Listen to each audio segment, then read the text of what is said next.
melakukan analisa pada rangkaian listrik majemuk atau rangkaian dua loop. Oke, berikut analisanya. Ingat, langkah yang pertama, gambarkan dulu arus dan arah loop. Cuman sebelum itu, karena tadi tidak dijelaskan mana R1, R2, R3, sebaiknya kita misalkan dulu mana yang jadi R1, mana yang jadi R2, R3, hambatan dalam baterai, yang hambatan dalam baterai 1 mana, hambatan dalam baterai 2 mana, biar lebih rapi pembahasannya. Begitu juga kita harus tentukan dulu mana yang jadi GGL1 dan mana yang jadi GGL2. Oke, baru kita masuk langkah 1. Gambarkan arah arus dan loop. Oke, Bapak ambil arah arusnya seperti ini saja. Bapak ikuti aja baterainya. Untuk sementara kita ikuti saja arah baterainya. Ingat, yang paling gampang ingat itu kan arus mengalir dari positif ke negatif. Jadi kita ambil aja prediksinya seperti itu. Oke, berarti I1 kita buat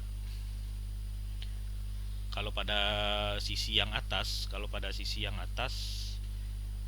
sisi yang atas I1 kita ambil arah ke kanan, I3 yang menuju titik A, I2 yang arahnya naik ke atas. Ingat, ini baru prediksi. Oke, berikutnya yang kita gambarkan loopnya, terserah, tentukan dulu loopnya.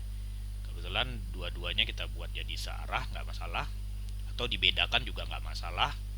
Yang penting perhatikan nanti pemakaian tanda positif dan negatif untuk GGL dan arusnya. Oke, kira-kira kita buat saja dulu gambarnya seperti ini. Oke, kita lanjut. Berarti ini sudah langkah 1. Kita lanjut langkah 2. Langkah 2 yaitu menuliskan persamaan-persamaan hukum Kirchhoff-nya. Oke, kita tinggal tuliskan nih persamaannya dari hukum Kirchhoff 1 tadi. Oke, dari hukum Kirchhoff 1 kita ambil aja tadi titik yang di atas. Titik anggap aja titik di atas itu titik B. Berarti bukan titik B ya. Bukan titik B harusnya.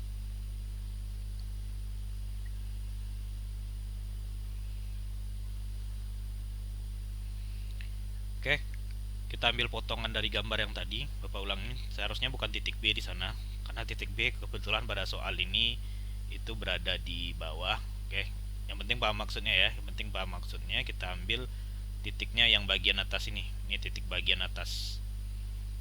Nih, titik percabangan atas ini. Karena ada 2 titik percabangan, silakan dipilih aja salah satu. Kita ambil titik percabangan yang di atas. Oke, kita lanjut. Berarti ini titik percabangan yang di atas.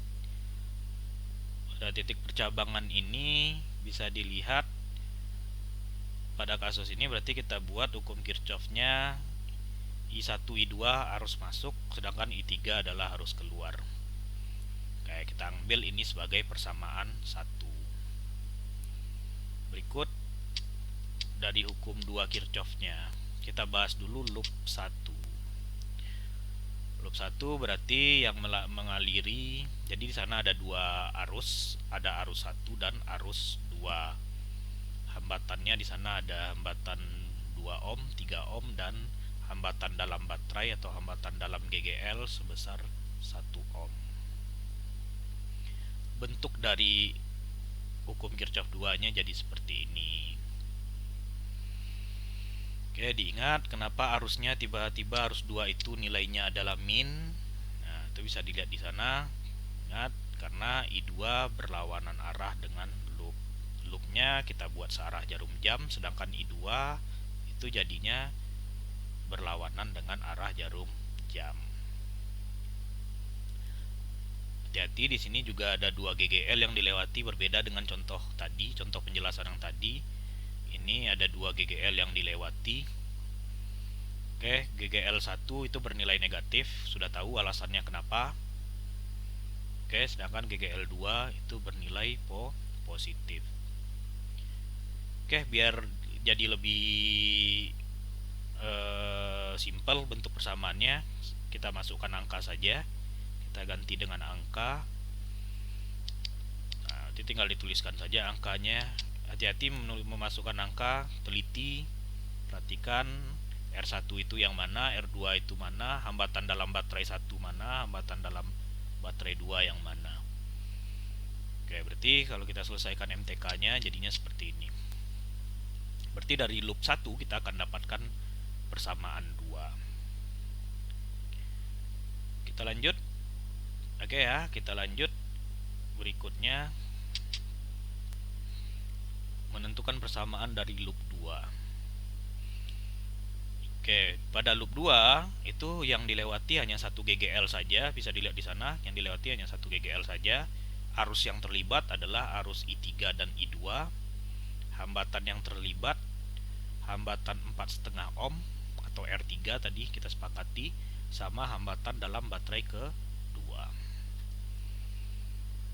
Oke, kita dapat persamaannya seperti ini. Nah, ini ada lagi nih penjelasan tambahannya. Ingat ya, kenapa negatif? Kenapa E2 negatif? Karena putaran loop menjumpai garis pendek terlebih dahulu.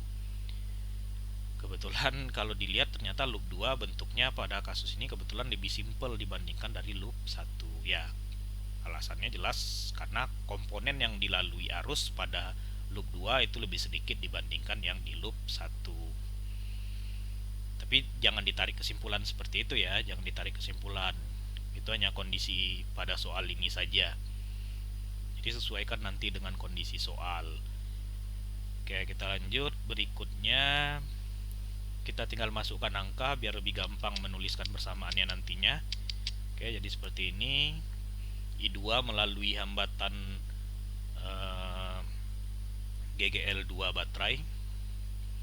I3 melalui R3 sebesar 4,5 ohm.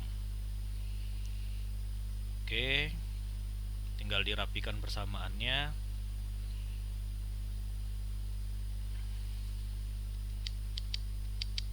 Oke, jadi seperti ini. Nah, coba diperhatikan. Biar nanti persamaannya bisa kita selesaikan dengan lebih mudah, kita gunakan tadi persamaan 1 yang dari hukum Kirchhoff 1.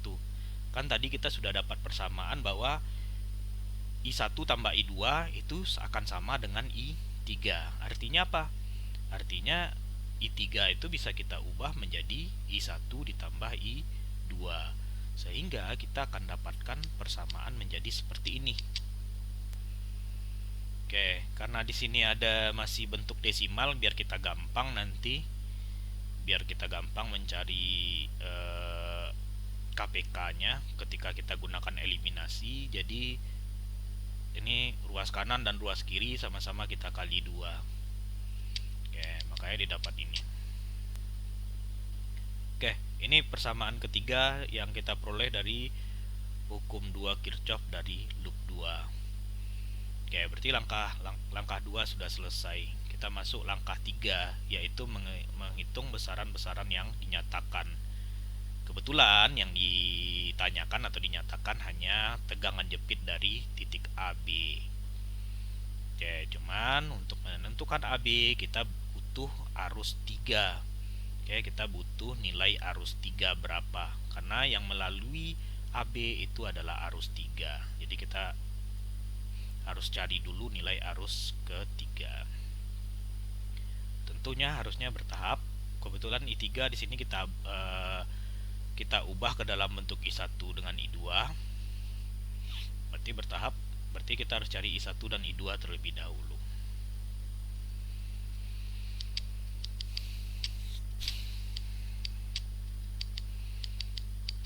Oke, kita cari dulu I1.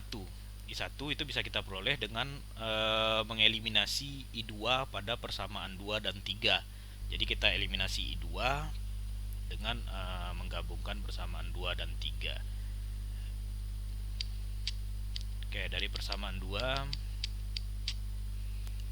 Oke, ini di persamaan 2 kanan kiri kita kali 11. Nanti biar I2 itu bisa hilang, berarti nanti kita kali 11.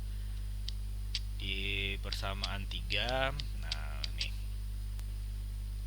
berarti di persamaan 3 cukup dikali 1 karena kita sudah sesuai angkanya. Oke, tinggal dieliminasi.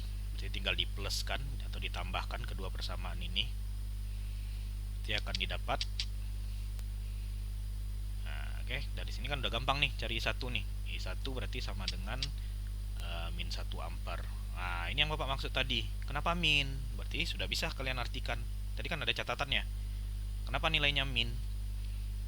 Atau kalau nilainya min, gimana maksudnya? Oke, berarti ini ya.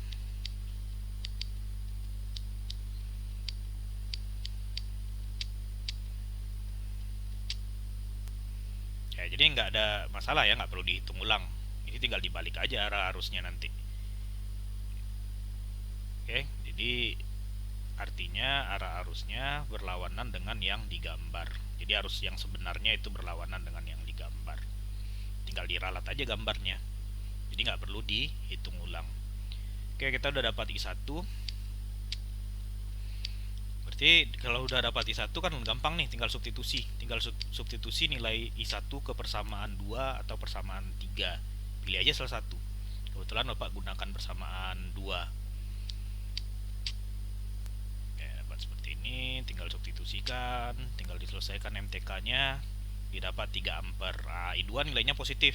Berarti arahnya sudah sesuai dengan gambar. Jadi udah pas kalau I2. Nggak perlu dibalik.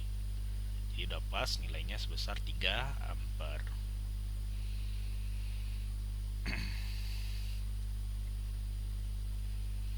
Oke, baru setelah kita dapat I1 dengan I2, setelah kita dapat I1 dan I2 kan gampang cari 3. Tinggal kembali lagi ke persamaan 1, yaitu persamaan dari hukum 1 Kirchhoff, di mana I3 sama dengan I1 tambah I2. Dapatlah I3 nilainya 2 ampere. Hasilnya juga positif nih. Nah, berarti nilainya sudah maksudnya arah yang kita gambarkan sudah sesuai dengan gambar. Oke, gambarnya berarti udah sesuai. Berarti artinya yang terbalik hanya I1. Oke, baru kita masuk ke pertanyaannya. Setelah kita dapat data-datanya, kita kumpulkan semua, kita analisa tadi datanya, data-data pendukungnya, baru kita bisa menghitung tegangan listrik antara titik A dan B. Oke, kebetulan dari titik A B itu kita ambil jarak ringkasnya, langsung yang jalur pendeknya itu hanya ada satu komponen, pilih yang paling gampang, yang komponennya paling sedikit. Berarti hanya gunakan hukum ohm, karena di sana hanya ada R3. Jadi penyelesaiannya pada nomor 6 cukup dengan hukum ohm saja. Oke, nanti sesuaikan dengan kondisi ya. Kapan nanti harus diselesaikan dengan Kirchhoff 2, kapan harus diselesaikan dengan Kirchhoff 1. Kapan nanti harus diselesaikan dengan hukum ohm.